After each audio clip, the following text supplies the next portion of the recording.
राधे राधे मित्रों, आप सभी का स्वागत है भक्ति ज्ञान में। तो आज हम बात कर रहे हैं सोमवार व्रत कथा के बारे में। तो चलिए शुरू करते हैं। तो जैसा कि आप सभी जानते हैं कि सोमवार का दिन भगवान शंकर को समर्पित है और सोमवार का दिन भगवान भोलेनाथ को अति प्रिय है। तो सोमवार के दिन भोलेनाथ को प्रसन्न करने के लिए विशेष पूजा और अर्चना सभी लोग करते हैं और कुछ लोग सोमवार का व्रत भी रखते हैं और इससे शिव जी की विशेष कृपा हमें मिलती है। और इस व्रत के बारे में कुछ बात करेंगे, लेकिन उससे पहले इसकी जो कहानी है, जो व्रत कथा है, उसके बारे में हम बात करते हैं। तो सोमवार के दिन जब भी हम व्रत रखते हैं तो इस कथा को सुनना बहुत जरूरी होता है, क्योंकि इस कथा को सुने बिना सोमवार व्रत पूर्ण नहीं माना जाता। तो चलिए हम शुरू करते हैं सोमवार व्रत कथा। एक समय की बात है, किसी नगर में एक साहूकार रहता था। उसके घर में धन की कोई कमी नहीं थी, लेकिन उसको एक बहुत बड़ा दुख था कि उसके कोई भी संतान नहीं थी। इस कारण वह बहुत दुखी रहता था और पुत्र प्राप्ति के लिए वह प्रत्येक सोमवार व्रत रखता था और पूरी श्रद्धा के साथ शिव मंदिर में जाकर भगवान शिव और माता पार्वती की पूजा करता था। उसकी भक्ति को देखकर एक दिन माँ पार्वती प्रसन्न हो गई और भगवान शिव से उस साहूकार की मनोकामना पूर्ण करने का आग्रह किया।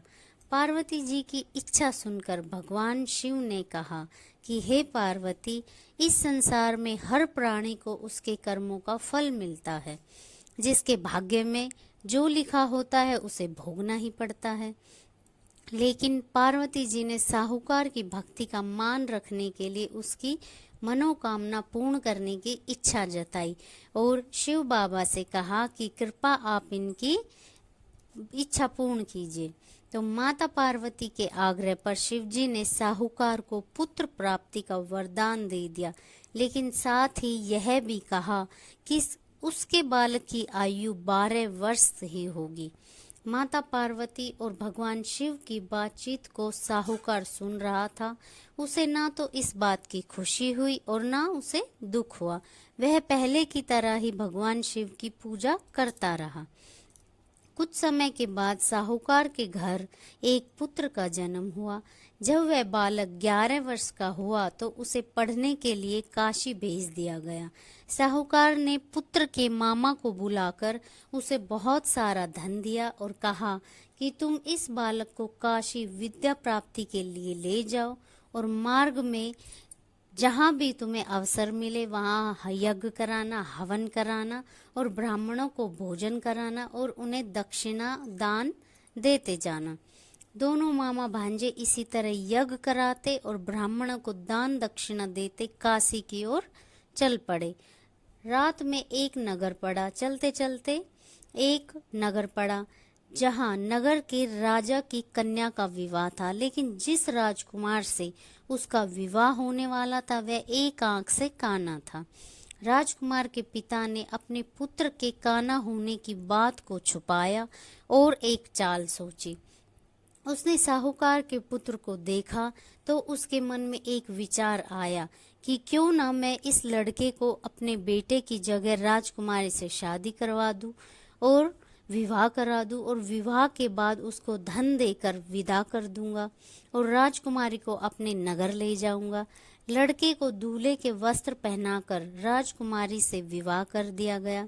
लेकिन साहूकार का पुत्र इतना ईमानदार था कि उसे यह सब सही नहीं लगा।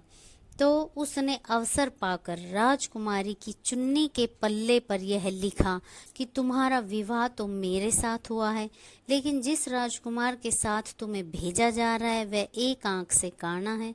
तो मैं ये तुम्हें बता रहा हूँ और मैं तो काशी पढ़ने जा रहा हूँ। जब राजकुमारी ने चुन्नी पर लिखी बातें पढ़ी तो उसे सब समझ आ गया और उसने सारी बातें अपने माता पिता को बताई। राजा ने अपनी पुत्री को विदा नहीं किया और इसके चलते बारात वापस चली गई। दूसरी ओर साहूकार का लड़का और उसका मामा काशी पहुँचे और वहाँ जाकर उन्होंने यज्ञ किया। और जिस दिन लड़के की आयु 12 साल की हुई उसी दिन भी यज्ञ रखा गया। लड़के ने अपने मामा से कहा कि मेरी तबीयत कुछ ठीक नहीं है। मामा ने कहा कि तुम अंदर जाकर सो जाओ, थोड़ा आराम करो।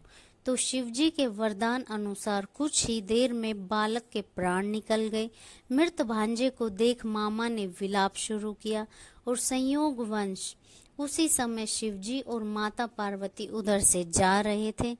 पार्वती ने भगवान से कहा, स्वामी, मुझे इनके रोने के स्वर सहन नहीं हो रहे हैं, आप इस व्यक्ति के कष्ट को अवश्य दूर करें। जब शिवजी मृत बालक के पास गए तो बोले कि यह तो उसी साहूकार का पुत्र है जिसको मैंने 12 साल की आयु का वरदान दिया था।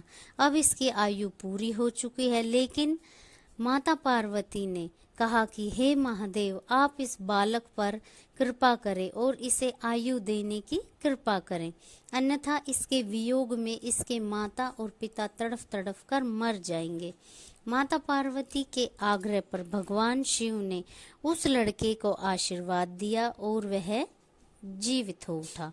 तो शिवजी की कृपा से उस बालक को जीवन मिल गया और शिक्षा प्राप्त करके लड़का मामा के साथ अपने नगर की ओर चल दिया। दोनों चलते हुए उसी नगर में पहुंचे जहां उसका विवाह हुआ था। तो लड़की के पिता ने उसको पहचान लिया और उसे अपने महल ले गया और उसकी खातिरदारी की और अपनी बेटी को उसके साथ विदा किया। इधर साहूकार और उसकी पत्नी भूखे प्यासे रहकर बेटे की प्रतीक्षा कर रहे थे। उन्होंने ये प्रण रखा था कि यदि अपने बेटे की मृत्यु का समाचार मिला तो वह भी प्राण त्याग देंगे, परंतु अपने बेटे के जीवित होने का समाचार पाकर वह बेहद खुश हुए, प्रसन्न हुए। उसी रात भगवान शिव ने व्यापारी के सौपन में आकर कहा कि हे श्रेष्ठी, मैंने तेरे सोमवार के व्रत करने, कथा सुनने और इतने अच्छे से व्रत करने से प्रसन्न होकर तुम्हारे पुत्र को लंबी आयु का वरदान दिया है। इसी प्रकार जो कोई सोमवार व्रत करता है, कथा सुनता है, पढ़ता है, उसके सभी दुख दूर होते हैं और उसकी समस्त मनोकामनाएं पूर्ण होती हैं। तो ये थी आज की सोमवार व्रत कथा। देखिए मित्रों, जो सोमवार व्रत कथा होती है वो अलग होती है और 16 सोमवार व्रत कथा अलग होती है।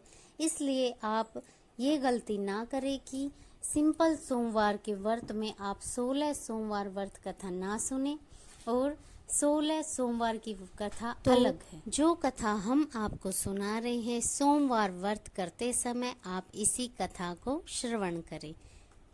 राधे राधे मित्रों।